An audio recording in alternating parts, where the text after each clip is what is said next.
আসসালামু আলাইকুম ওয়া রাহমাতুল্লাহি ওয়া বারাকাতুহু। প্রিয় বন্ধুরা, আজকে আমি আপনাদের সম্মুখে একটি হাদিসের মান নির্ণয় ও তার মর্মার্থ নিয়ে আলোচনা করব। হাদিসটি হলো যে আম্মা জান আয়েশা সিদ্দিকা রাদিয়াল্লাহু তাআলা আনহা বলেন যে আল্লাহ রাসূল সাল্লাল্লাহু আলাইহি ওয়াসাল্লাম সদা সর্বদা জিকির করতেন। তাহলে এখন প্রশ্ন হলো যে আল্লাহ রাসূল সাল্লাল্লাহু আলাইহি ওয়াসাল্লাম যদি সদা সর্বদা জিকির করে থাকেন, তাহলে কি তিনি বাথরুমে থাকা অবস্থায়ও কি তিনি আল্লাহ তাআলা জিকির করতেন? এই প্রশ্নের সমাধান আপনারা এই ভিডিওতে পাবেন ইনশাআল্লাহ। শুরুতে আসি যে এখানে عن عائشة قالت كان النبي صلى الله عليه وسلم يذكر كان النبي صلى الله عليه وسلم يذكر الله على كل أحيانه। আম্মা জান আয়েশা সিদ্দিকা রাদিয়াল্লাহু তাআলা আনহা বলেন যে নবী করিম সাল্লাল্লাহু আলাইহি ওয়াসাল্লাম সদা সর্বদা আল্লাহ তাআলার জিকির করতেন।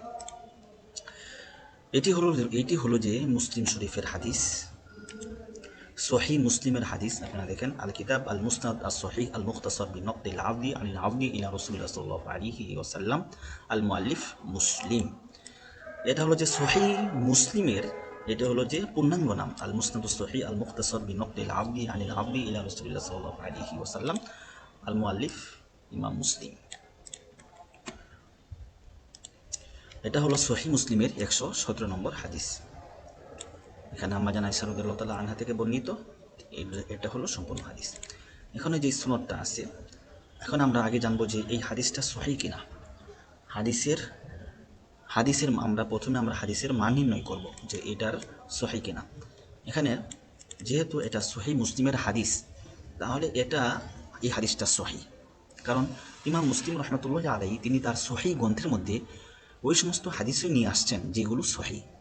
তিনি তার সহিহ গ্রন্থের মধ্যে সহিহ হাদিস নিয়ে আসাকে লাজিম করছেন। তবে এখানে একটি গুরুত্বপূর্ণ বিষয় সেটি আপনাদেরকে বলছি, সেটি হলো যে ইমাম মুসলিম রহমতুল্লাহ আলাইহি শুধু সহিহ গ্রন্থের মধ্যে হাদিস নিয়ে আসলেই হবে না, তিনি সেটাকে ইহতিজাজান মানে তিনি সেই হাদিসটাকে মৌলিকভাবে নিয়ে আসতে হবে। তিনি যদি সেই হাদিসটাকে অন্য শাহেদ অথবা মুতাবাআতান নিয়ে আসেন, তাহলে সেটা সহিহ হওয়া আবশ্যক না।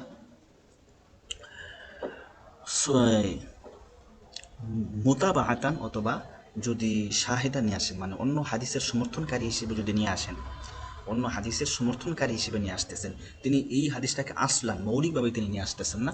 অন্য হাদিস যাতে এটার মাধ্যমে শক্তিশালী হয়, এই অন্য হাদিসের শাহেদ হিসেবে যদি নিয়ে আসেন, তাহলে সেটা সহিহ হওয়াটা লাজিম না।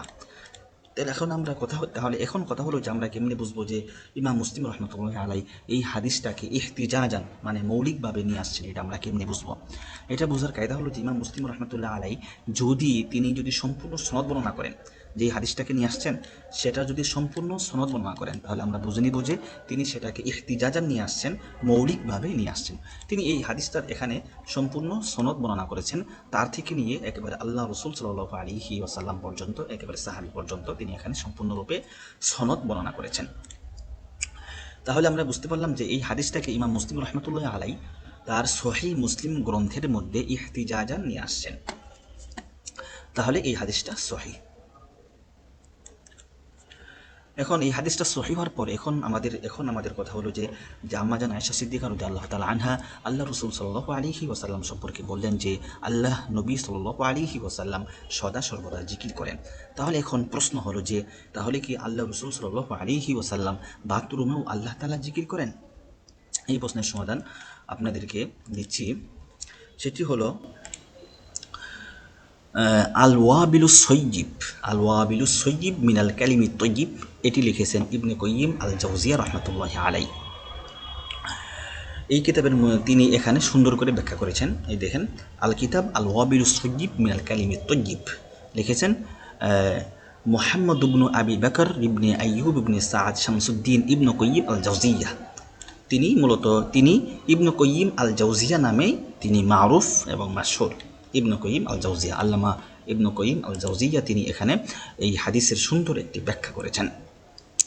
তিনি এর পূর্বে এখানে অনেক বিস্তারিত আলোচনা করেছেন। এখন আমরা আমাদের ভিডিও যাতে লম্বা না হয়, ভিডিও যাতে দীর্ঘ না হয়, যাতে আপনারা সহজেই বুঝতে পারেন, এই জন্য এখানে আমি যেটা মূল বিষয় সেটা শুধু এখানে আপনাদের মাঝে শেয়ার করছি। এতটুকু হলো এখানে মূল পয়েন্টটা এখানে চলে আসছে। তিনি এখানে বলছেন যে ফাদিক্রু কুল্লি হালিন বিহাসবি মা ইয়ালিকু বিহা ওয়াল্লাইকু বিহাদিহিল হাল আত-তাকান্নুউ বিসাওবিল হায়াই মিনাল্লাহি তাআলা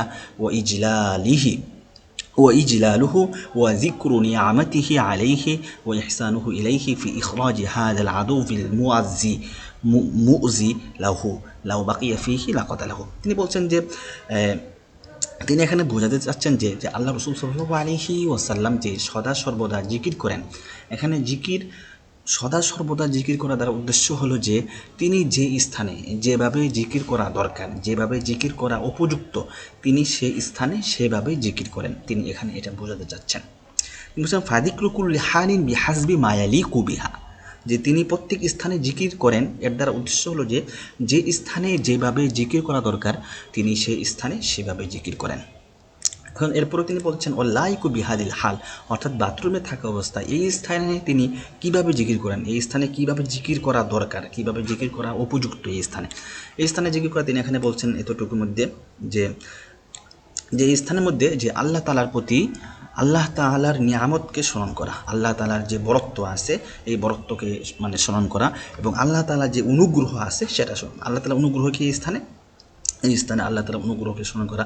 আল্লাহ তাআলার অনুগ্রহ হলো যে এই যে আমাদের পেটের মধ্যে যেই ময়লা আবর্জনা ছিল, যেই ময়লা আবর্জনা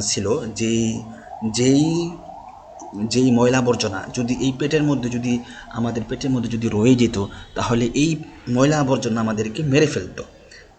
আমরা যে খাবার খাই, খাবার খাওয়ার পরে এগুলো যে আমাদের পেটের মধ্যে যে হজম হওয়ার পর যদি এই ময়লা আবর্জনাগুলো যদি আমাদের পেট থেকে যদি বের না হয়, যদি থেকে যায়, তাহলে আমাদের এই খাবারটাই আমাদের মৃত্যুর কারণ হবে।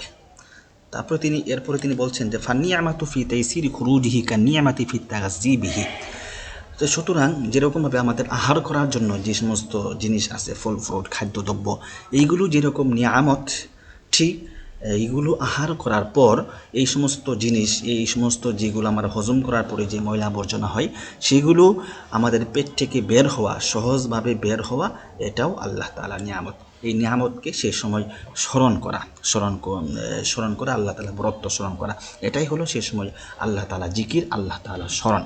তা আল্লাহ রাসূল সাল্লাল্লাহু আলাইহি, তাহলে আমাদের কাছে স্পষ্ট হয়ে গেল যে আল্লাহ রাসূল সাল্লাল্লাহু আলাইহি ওয়াসাল্লাম সদা সর্বদা জিকির করতেন, মানে যে স্থানে যেভাবে জিকির করা দরকার তিনি সেই স্থানে সেভাবে জিকির করতেন। আশা করি আপনাদের কাছে এই বিষয়টা পরিষ্কার হয়েছে।